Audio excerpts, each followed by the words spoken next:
Women's decline of beach modesty over the years. A video by Taylor, Alessia. I have no clue. I actually have no clue why I just like the, but I haven't subscribed to her. So I think I watched this creator. I don't think I watched her in the past. Anyway, we're talking about women and social issues, and particularly, I want to understand what she's talking about. I think she does make she might make an interesting point here. It's not secret that beach swimwear over the years has gotten smaller and smaller. Right, I get it. So she's gonna talk about how swimming clothes got smaller and smaller. Well, let's hear thoughts from women. Why do I say like? Let's hear thoughts from women because men can have their own opinions about this, but it's always interesting to spot a different perspective. So without further ado, let's dive directly into the video.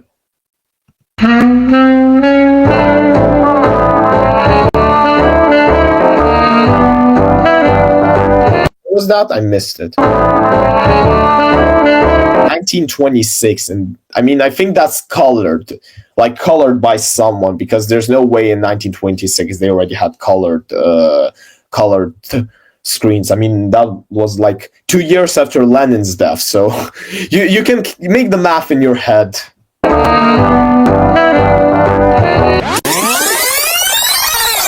It's a tiny bit of fabric that's got a lot of people talking. You could spot from this one time lapse.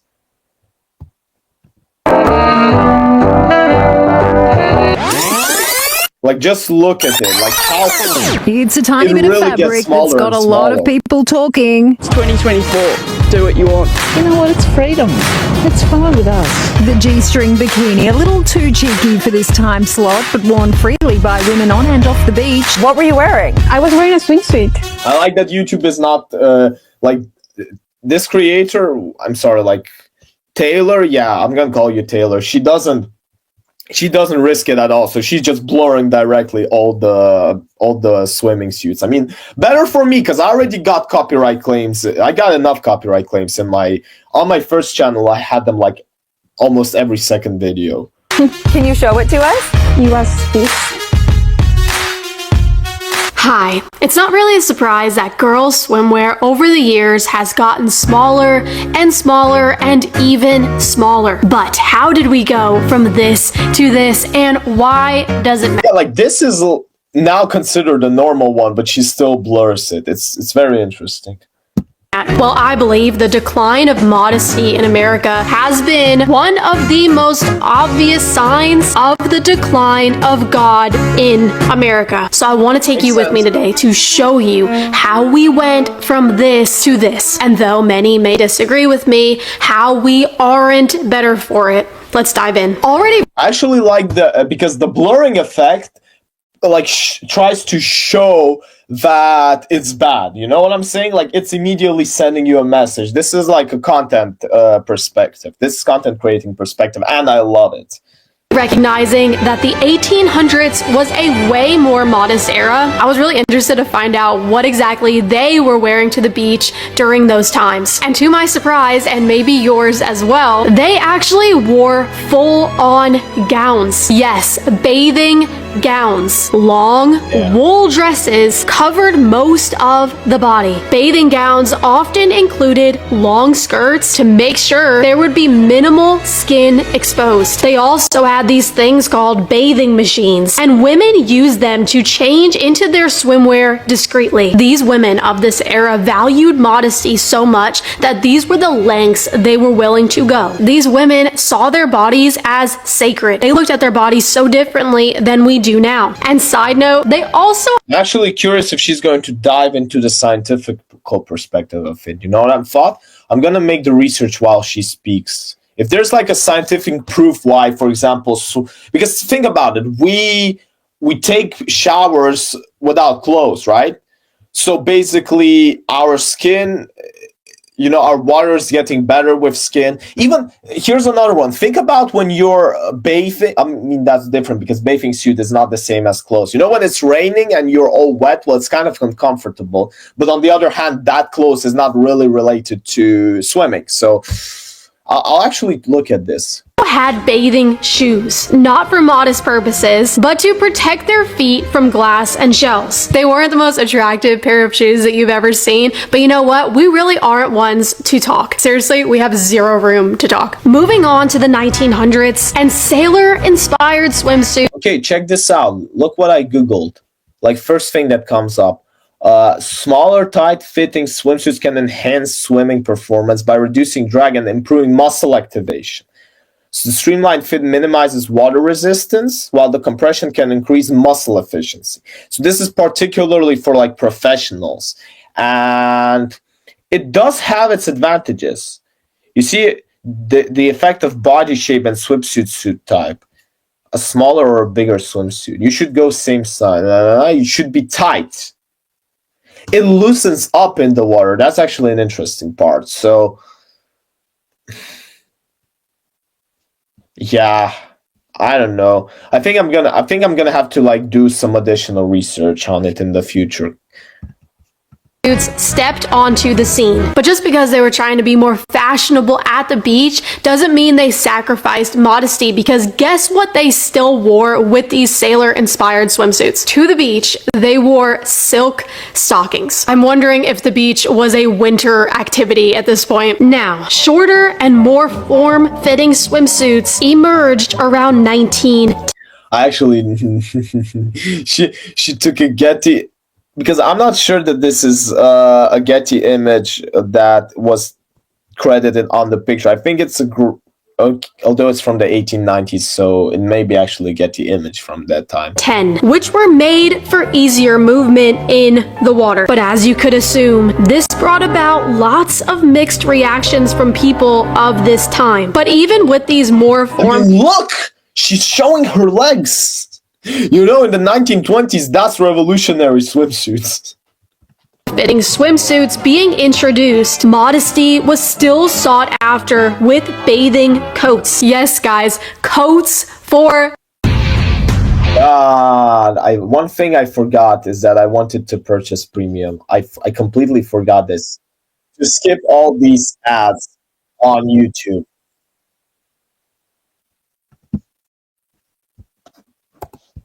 Wait, let me quickly zoom in again. Woo! After with bathing coats. Yes, guys, coats for the beach. A coat, the lengths for modesty back in the day. It really puts into perspective for you how sacred they really saw their bodies. But these coats were designed in the same way that these cover-ups were designed for swimming.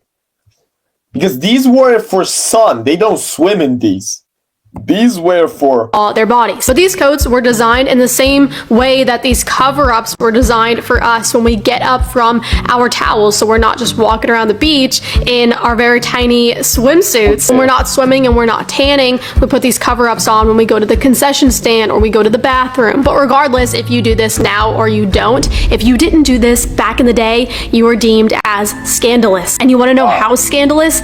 Ask Annette Kellerman, who was arrested for wearing a form-fitting swimsuit that was considered inappropriate at the time. When this happened, wow, and we're judging Iran nowadays. Look at what the Americans did.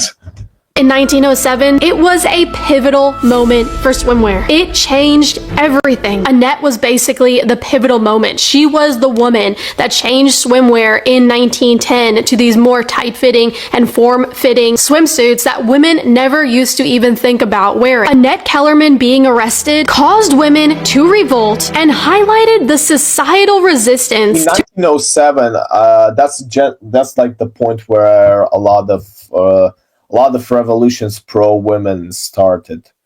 to changing swimwear norms. And you know what? Some people even speculated that this entire thing was completely orchestrated, and that's not really far-fetched to think about because we know that basically everything we see on TV with these celebrities is entirely orchestrated. And why is that? Because it influences all of us watching. And Annette Kellerman was not a random girl who got in trouble at the beach. She was a very well-known actress who has starred in 14 silent movies. By 19, she had moved to London, where she became the first woman to try to swim the English Channel. Around this is like a big star, you know? It's, I don't know, 14 silent movies, that's big in that times. Imagine arresting, I don't know, Gina Ortega today. Like that would be that would bring some for this, like, you know, for because you wore something too small. I mean, would it bring such a scandal? I don't know, but still a good thing to think about.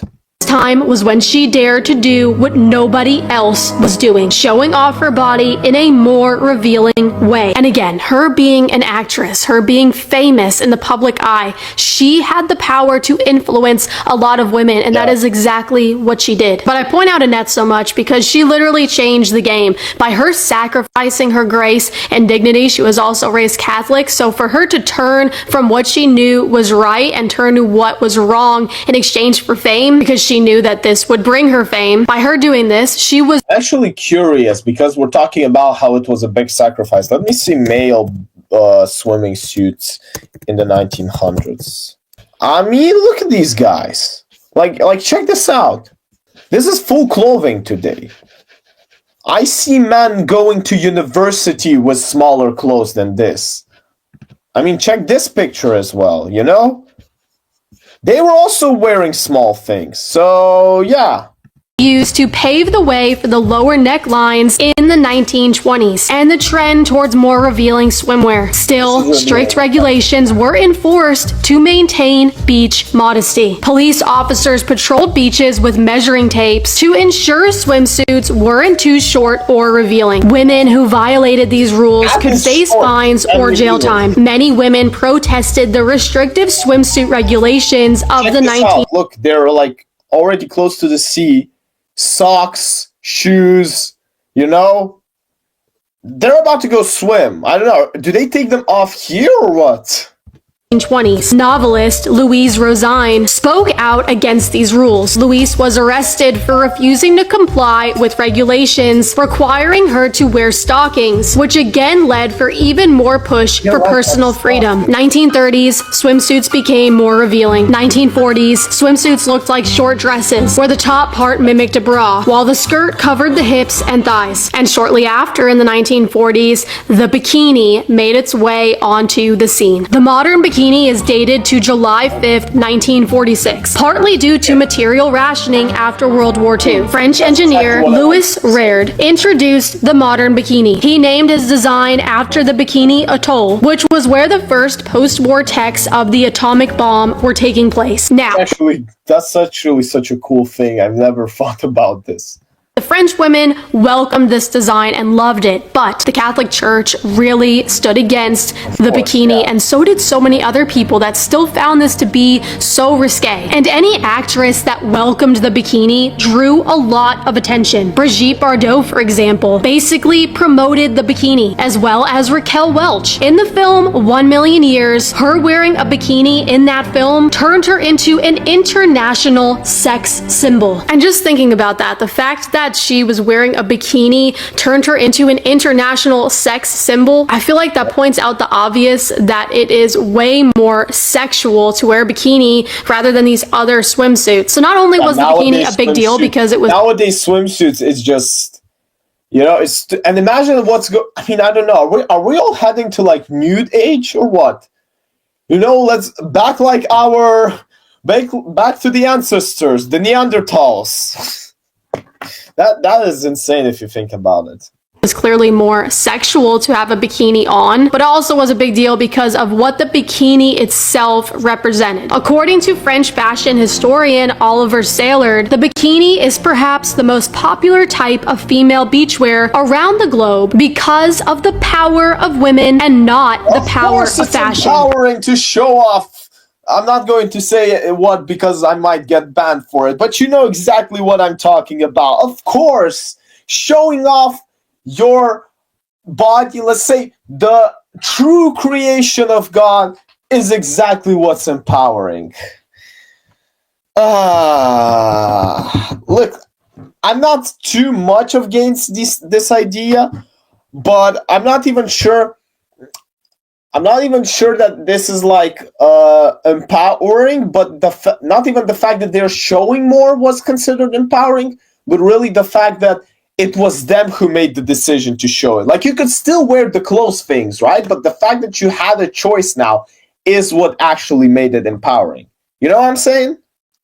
As he explains, the emancipation of swimwear has always been linked to the emancipation of women. So I was basically today years old studying for this video when I discovered that the bikini is part of the women's liberation movement. Guys, I don't recall ever knowing this, but since the introduction of the bikini, beach modesty was a thing of the past. In fact, we are living in a time where the word modesty actually triggers many women. We've been led to believe that to embrace immodesty is to embrace freedom. To ditch our bras in tight shirts is liberating, and to show it all off is powerful. But have thong bikinis truly brought the freedom and liberation that many thought they would? Did women... This is exactly the mistake. People think that it is the fact that they're showing off, whereas I think the real reason why women considered it empowering was because they had the choice, you know? It's like with elections. It's not the fact that they're electing someone particular, it's the fact that they have a choice to vote or not to vote. For who? Before it was just close off and don't push it. You know, now you can actually, it's your call. Do you want to show it all off? Do you maybe want to close it a bit extra?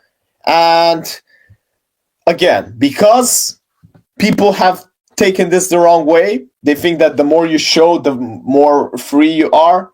That is exactly why sometimes, just sometimes, things can get too carried away.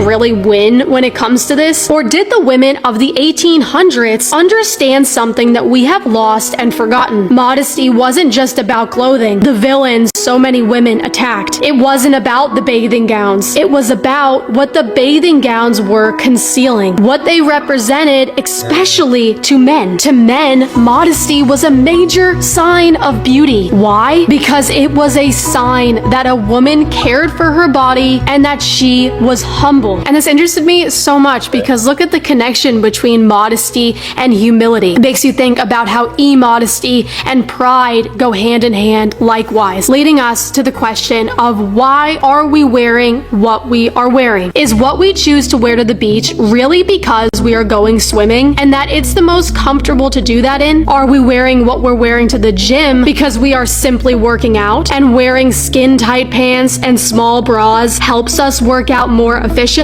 Or is it... I swear, this is like the exact reason why I work. If you look at all my sports outfits, my shorts are super small. I picked like S-size shorts because they are really the most comfortable. They're not like tight, but I run a lot, so they need to be small in order for me to be able to get the distance. On the other hand, I usually swim with big pants because they have pockets, and at the same time, you don't really need to put something on them when you're walking around the beach. So it's really comfortable. It's like you're wearing shorts. More than that, I watched this video the other day that put this in such a great perspective. When a woman wears... Also, I'm not a woman. We're talking about women right now, so who cares about me? Skin-tight leggings. What does that accentuate? It accentuates her butt. Well, let's just say you were hiking and working out in those leggings and a guy came up to you and said, wow, your butt looks really good in those pants. Sex offender. 95% of girls would feel offended and uncomfortable. And why is that? It verifies that our butts and our busts are private parts. They are different and more private than other parts on our body. And there is a knowing of that, whether we choose to ignore it or not. We know that there's parts on our body that are more sexual than others. And these women Really, it will change once we accept that those parts are not that private. Once they are not that private, it's nude age all over again. knew that. They didn't know that because of the analogy I just gave you. They knew that because they knew the Bible, and they knew the Bible was the truth. Now we live in a society that has rejected the Bible, and the product of that is very telling. The more we have replaced the Bible with our own desires, the more we have fallen. And you might find me to be a bit dramatic to correlate this all to beach modesty, but I just can't help but feel when I'm at the beach now that America has turned into Sodom and Gomorrah. Getting drunk and twerking on the beach, posting videos for millions online in bikinis when no one can call it out for what it is because they are at the beach and it's acceptable to wear Yeah, I just wanted to say because it's acceptable, but she came in first. nothing at the beach. And this was me not too long ago, so no hate here. But shame was one of the best things that ever happened to me. Knowing I was naked, knowing that what I wear does matter, knowing that times change, fashion changes, clothes change, but what never That's a little bit my worst one. Oh, she changes is God's word. And this is why we are not called to be conformed to the patterns of this world. They change. This is now considered even quite appropriate, you know? The bras are covering in the middle. Like, they're covering a lot already. Trust me, for nowadays, this is not even that much. I've seen smaller. Change like the seasons, and they have been moving away from God since the world began. Stand firm in what's true and never changing. Ask yourself why you are wearing what you are wearing to the beach. Is what you are wearing dignifying? Can we learn something from our sisters in the 1800s who knew something that we have forgotten, and that is grace and dignity? People in 1600s would consider this to be revealing. Hundreds who knew something that we have forgotten, and that is grace and dignity. Thanks for watching, and if you want to embrace beach modesty with some of your sisters in Christ, go ahead and check out our latest video, and I'll see you guys for our next video, and I'll also see you guys in the comments. God bless you guys. Okay, this was a good one. I ain't gonna lie, this was a good one. We kind of need the moral of the video, but moral of the video is this. At the end of the day, it's all your choice. What to do, what to wear, where to wear it in particular. But what you should always remember is that you're going to be judged. Sometimes positively, sometimes negatively, but judgment is always there. And if you're getting mad about it, then the first person you have to blame is only yourself. This was me, Zeno, today with you, whoever is watching this on YouTube. I thank you for watching. I hope you will like this video. I hope you will dislike it if you didn't like it. But if you're disliking it, make sure you leave a comment below explaining why. I had dislikes under some of my previous videos, and I've seen that people are not explaining me why. So they want me to make mistakes or what? Like, I sometimes can't understand it, you know? So please, genuinely comment below what do you think about the video, about the reaction, about how I did the reaction. Maybe you disagree with my points. I genuinely want to know that. So I really want to see you commenting. And with that being said, I will see you in another video. Woo!